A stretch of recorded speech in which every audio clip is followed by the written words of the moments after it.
A very good evening to all the viewers, those who are watching us on ICSI YouTube channel in India, and greetings to the people, those who are watching across the globe in the different time zones. Greetings as per your time zones. Today, Saturday, and Saturday is a special day for us because as each day we have dedicated for a particular theme on which we carry out the webinars. So this weekend, Saturday is dedicated for our Ayurveda webinar that you have just saw at 7 p.m. and now Indian time, 7 p.m. Indian time, and now it's the program for Northeast India, from Northeast India, and for the youth and for the educators. And today we have with us Mr. Khagemba ji, Managing Director, APromise from Northeast India, and he's going to talk, he's going to inspire, he's going to motivate us on youth power. And we are very fortunate that he's with us and we welcome him. So on behalf of all of our audience, sir, we welcome you and let's over to you, sir. Thank you and good evening. Thank you so much, Madam Chitra, for that lovely introduction. And I'm very happy and pleased to join this empowering session. And our Sir Gulson is a very respectable and a very humble, inspiring mentor for every one of us. So just a very simple introduction about myself. My name is Khagemba Ngathem, and I'm from Manipur. And I have my own organization, company called APromise. And what we basically do is we empower the youths through skill by providing them skills that will empower them, help them in their finance, help them equip mentally and then emotionally, physically as well. We, with an aim and an objective to give them the right support necessary to achieve their dreams and goals and objectives, however they want it to be, however they desire. So that is what we're committed to. So regarding this beautiful session and a very important session regarding the youths, and as youths are the future pillars of the nation, it is very important if our future is to be a future which is empowering, which is fully developed, then I strongly believe that it depends on the youth as well. So right now, there are a lot of unemployment problems going on in the nation, in the country, in many states of India, and the government and the central government are taking, I'm sure, various actions, implementing different strategies to make sure we cope up with the problem and the challenge of unemployment. So we basically want to generate more employment, because in order to make sure, we want to make sure that not only the youths survive, but thrive. And after post-pandemic, things have really taken a turn. There has been a lot of impact financially, mentally, emotionally, to almost everyone on globe. And we're also facing the same here in India, but things have passed, things have changed.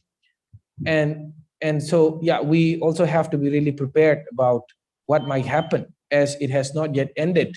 Yes, it has gone down, the percentages have gone down to a huge number, but yes, we cannot say that it is completely gone. It will be among us, but still we have to be prepared and be fully equipped. So with this regard as well, with the current challenges post-pandemic, and also we have the issue of unemployment, it is really important. What we really focus on in different skills, entrepreneurship skills, peak performance, how do we perform? How do we bring out our best? How do we bring out the best in ourselves, our potential, how to have a great mindset? It is very important we keep the attitude checked and in the very best way possible, attitude. Then we teach certain skills, communication skills, which is very important. And I learned from Sir Gulson as well. He told me one day, it is not only important to make sure you communicate, but it's also very important that you connect heart to heart. That is where the trust is built, the relationship builds upon. So that was such a powerful statement. That was such an amazing, strong, powerful statement, which I still remember till date. And whenever I communicate, I want to make sure I touch and impact the lives of the people, because we're all going through the struggle. We're all facing the same challenges. And in Northeast as well, we are facing challenges of unemployment, post-COVID, before COVID. So how I want to empower the youths of the nation is to really make a decision. The first step I feel is to really make a decision to change your life. That if things are not working the way we want it to be, if things are not happening the way how we want it to be, then it is really important to really just decide internally that it is time for things to change, that I will no longer accept what's happening in my life, however way it is, that I deserve something better. And it starts with a decision, a very strong, committed decision. Because until we die, I believe we cannot escape from this life. So it is very important that we make a very strong, committed decision, and to really focus our time, our potential on areas where we want to grow and develop, where we want to master. We should be really able to pick some areas, select some few, focus full, invest the time, necessary resources, money, effort, etc., to make sure we are masters in those areas. I think when we discipline ourselves in that way, I think the future is much more brighter. That's what I feel. Most of the youths, because they lack the skill, because they lack the necessary knowledge, competencies, unable to compete in this competitive world, they engage in activities that does not bear fruitful results. They engage most of the time on social media, which I do, but to a very less percentage. And if I do, I make sure it is for business. But it really depends on the people, how much time they want to spend on social media. But what I would really want to say is those things are not going to help us in living the life that we dream and desire. So it is really important for us to focus, pick some certain areas and master those areas. We should really invest the time. So that is one thing which we really need to do what is necessary. We really need to do what is necessary and to not avoid what is hard and difficult. It will be difficult and hard at the very first time. But once we make the leap, it's gonna build momentum. And with continuous discipline and dedication, we will be able to master those areas. And if you want to be an entrepreneur, what we can do is we need to start step by step. The future is with the AI, artificial intelligence. If you are interested in the IT sector, what you can do is you can start learning. There are several books, the AI for dummies, for starters, for beginners. We can go through them. There are courses in Udemy. There are courses in Coursera, which we can go through. We can invest. We can pick some 2-3 courses, take the time to educate ourselves, learn the basic fundamentals, understand the technicalities involved in those areas, and really to be great at that. That's what I feel, how we can secure our future. But it starts with a decision. It starts with a decision to really not tolerate what's happening, what's going on, if you're really not happy, but to decide to change. So so this is how I started my entrepreneur journey. I started with a mobile phone. Yes, I've worked in TCS. I was part of the project for launching iPhone 6 in Australia. I worked in one of the best startups companies in India, Urban Clap. I was in Bangalore. It was such an amazing experience. Urban Clap got a funding for 125 crores.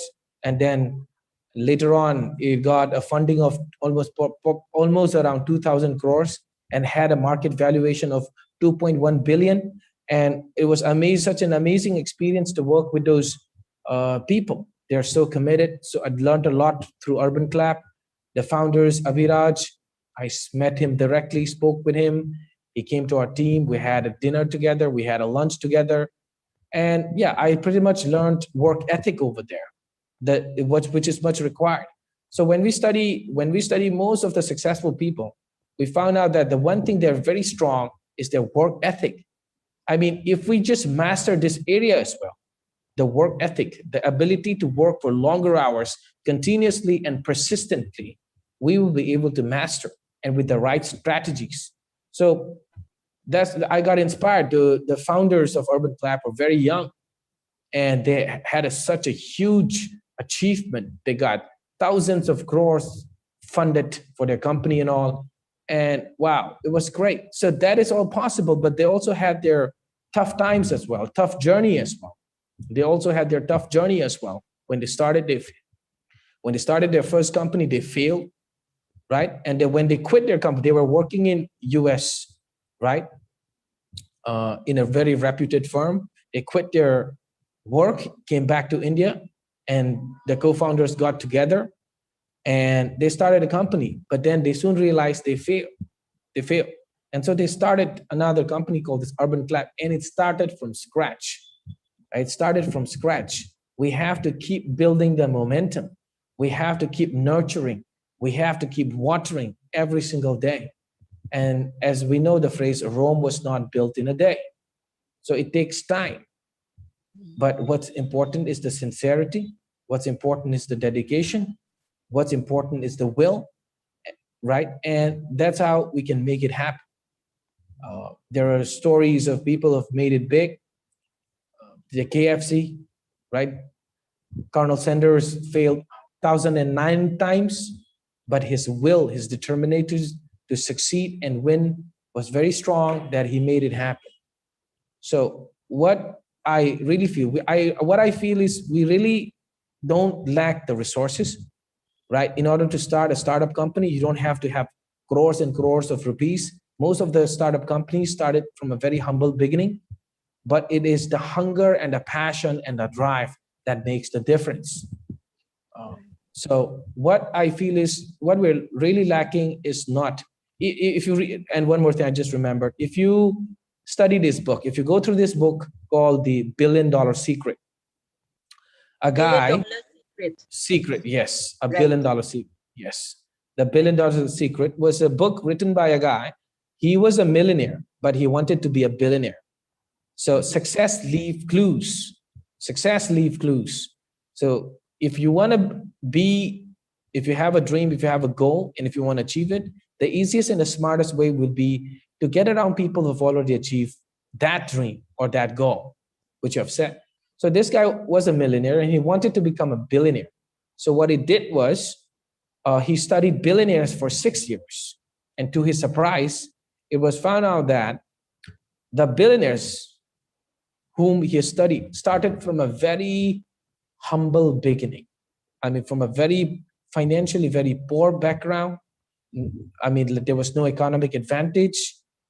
Their parents, their families were all of them mostly uneducated. Some of the billionaires didn't even know even a single letter of an English alphabet. So this is how they started. But it's the will, it's the determination, it's the never give up attitude. That's what made them successful. And yes, with the right strategy and hanging around with the right people, because the right people is going to give you the necessary support. If you hang around with the wrong people, it's going to give you problems. So what I feel is it's not a lack of resource. That's what I feel. Most people focus on things that they don't have. Most of people focus on things that they're not good at. Most people focus on things that they're weak at. Most people focus on things that they cannot control.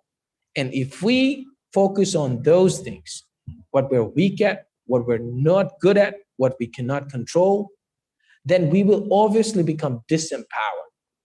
Empowerment happens from the mind, the way how we focus, the way how we think. It starts if you're focused, even though you might not have a lot of money, but if you have a good connections, what's my strength? What is that I'm great at? What is that I can still do? Despite the problems right in front of me, what is that I'm still great at? What is that I can still do? If you can focus on the things that you can control, what is that I can still do? If you're focus on the things that you are great at, your strengths, where I'm good in communication, I'm good in networking. If you focus on the things that you can control, also includes your future, rather than thinking about the past, which you obviously don't have control, thinking about your weakness. So this distinction in focus, this difference in the focus also is also one of the most important factors how someone is able to go through the tough times and succeed. So that is what I was. So it's not even a lack of resources. 70 to 80% of the billionaires are self-made, started from humble beginnings. 30% inherited from their families. So what keeps them going?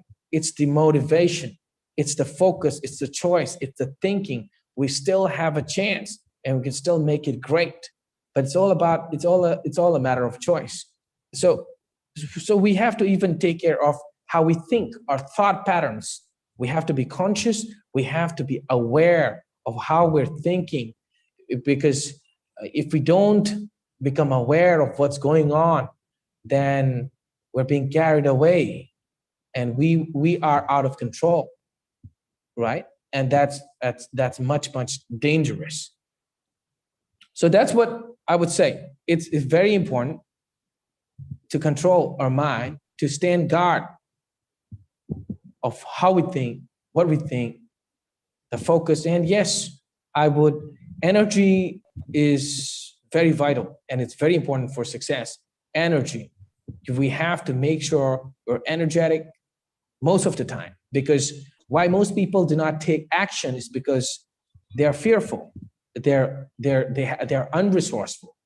They have low energy. They don't have much energy. I mean, like, Madam Chitra, may I ask a question? Yes, sure, sir, sure. So I would just like to know from you. Let's say that on a scale of 1 to 10, on a scale of 1 to, right, sir. Let's say 10 being you're at the peak energy, you're excited, ready to rock and roll. Okay. And if you are at 1, okay, it's like you are dead bored and you don't even want to move. So let's say, like, if your energy level is at 5, will you be willing to do the things that are hard? Will you be willing to do the things that are difficult? Will you be willing to do the things that are necessary if you are at energy 5? Or will you be willing and ready to do the things that is necessary to take on life and take your life to the next level if you are at energy 10? Which one, will make you do the things that you don't want to do, but that is necessary for you to move ahead, get ahead in life? You being at energy level 5, or you being at energy level 10? At energy level 10. Yeah, exactly. Everybody knows that. But knowing is not enough, right? We got to implement it. So, yes. So what is most important is, movement. We got to stay active. Energy, emotion comes from motion. Emotion comes from motion. We have to move. That's how we generate energy. And energy is the key to life. So we got to move around. We got to stay active. And why most people do not take action is because they have passive energy. They're lazy, unresourceful. It's a negative. And let's say you go around, you go to office, someone goes to office with that unresourceful, low energy state, his performance will not be good, her performance will not be good. And like he or she will be trying to avoid most of the priority, difficult tasks which is needed to get the project completed. So these things, in order to make sure that we are productive, performing at a very high level, we have got to be resourceful, and our focus should be in the right direction. So we have got to take care of that. We've got to read books. We have got to hang around with the right people. So I would like to, I just remembered this thing called acronym GIGO, GIGO. What goes in, what goes in goes out. That what goes in. We are right now, however we are right now is a result of our programming. However we are right now is a result of our conscious or unconscious choices and actions. However we are right now is a result of, what's in the head, what's in the mind. So I feel like, so one day we had a session, an online interactive session with a billionaire. His name is called Andres Pira. He's from Thailand, and he has around $230 million US dollars, but he's a billionaire in Thailand. So we had an interactive session with him, with our youths in Manipur. So we reached out to him and said, hey, you're such a great inspiration. We would like to invite you for a Zoom session. And there are so many people I think will be inspired by you. So we had an interactive session on 21st, 2021, March 13th, I believe we had that. And so the youths, they join in the Zoom meeting, and if you look at his history, if you look up his history, it is so inspiring, because you never expect his life will turn out like that. He was an addict. He was completely out of control. He didn't have a home. He was kicked out of his house, and he lost his job. He was a drug addict. He was kicked out of the school, and he simply had no hope, no future. And because of his, his friend circle being very negative, bad influence caught up with him. And so he took away he took whatever money he got, $2,000, and took a flight ticket to Thailand, because if he stayed in Germany, he's going to die soon, because his friends started, his drug addict started visiting him regularly, and he could not stop. He knew that as long as he mingled with them, he's going to die. So he took that $2,000 and flew to Thailand. And there he started working, but then his bad habits caught up with him. And so he started drinking again, and he lost his job. But it was Thailand, it was not Germany, it was not his hometown. So he didn't have anywhere to go. He slept on the beach. He was in debt. He asked his friends to help him financial support. He didn't know what he should eat at night or in the morning, and he didn't have a place to sleep. That's how his life was 10 to 12 years back. And one day, how the journey towards a new life started when he asked one of his friends, can I borrow some money? And the friend, instead of giving him money, gave him a book, The Secret, right? The name of the book is called The Secret. He took the book and he started reading the book. And he started reading. Most of us might think, how will that help? Will that stop our hunger? Will that stop us from, feeling hungry or whatever? But then, so as he started reading those, as he started going through those pages, it starts to influence him, his choices, his actions, his behaviors. Instead of thinking, where can I buy my next drink? He started thinking, how can I save more money? It started to change his actions, because what was going inside, the content in his mind, started changing. So that's how powerful a book is, what you let here in. So he started going through the books, and he started training what was given. Instead of reading, he started practicing. So he started practicing how to focus on the positive direction. Instead of hanging out and searching for people who are addicts so that he can get some drugs, he started focusing on how can I get more healthy? Where can I get my next job? Where can I find my next house? Where do I? He started focusing on those directions. Mm-hmm. And with the course of time, he was able to make such a huge difference. It contributed a lot to his life. So that's why, that person, Andres Pira, was homeless, was a drug addict, kicked out of his house, slept on beach. And it was the worst place possible you can ever imagine. Another example is Manny Pacquiao. He didn't have the who is willing to contest for the president of Philippines, right? He had no house, he had nothing, and he sell his blood to make money, to make a living, and that's how he was in. He now wants to be the president. There's so many people like that who started, but if you focus on things that you cannot control, if you focus on things that that are in the past, and if you focus on things that you're weak at, I mean, it all starts with the mind. I believe that everything is created twice. First in the mind, and second in the reality. So it has to start here, right? That's how it has to begin. That's how we started. That's how we start the journey of empowerment, and making impact on the lives of the people. So life is once. Let's make it beautiful, amazing. Let's live the best life. Let's live a legacy. Let's help one another and make the world the most amazing place, a beautiful place, a peaceful place, a friendly place, a loving place to live. And I would like to end it here. And cheers to all the youths on the planet Earth. Thank you. Thank you so much, sir. Thank you. Your words are always, always inspiring and motivating and full of energy.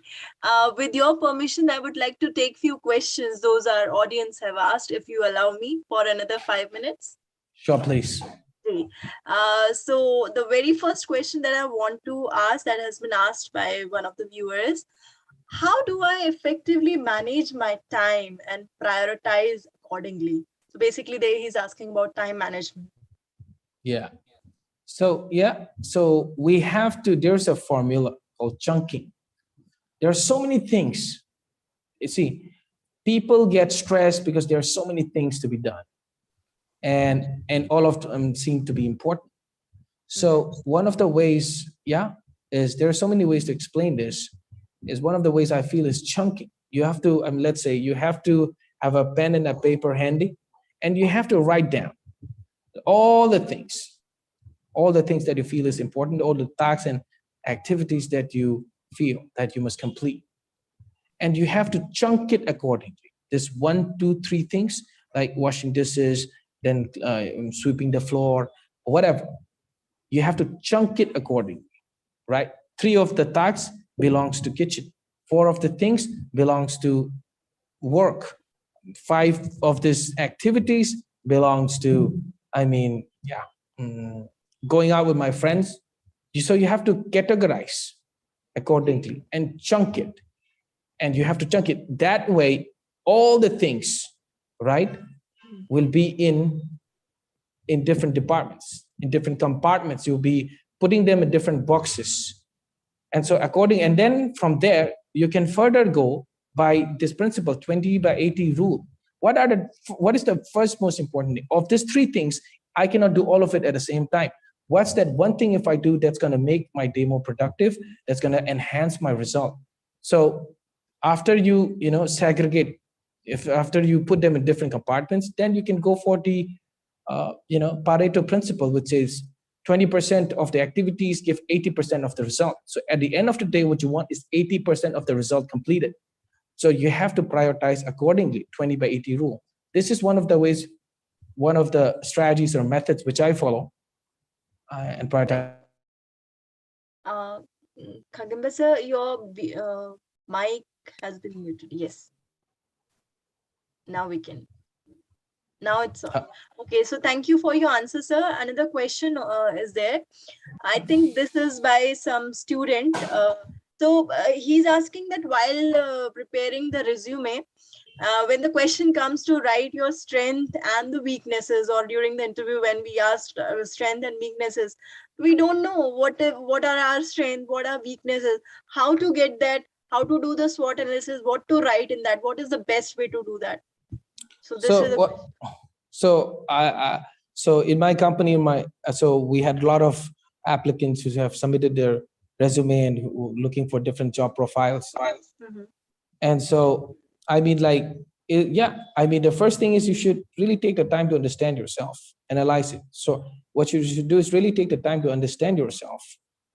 If you have a certain job profile or job role which you want to go for, you have to take the time to prepare and analyze what skill sets are required, what knowledge are required, what you should know, what is that you don't know.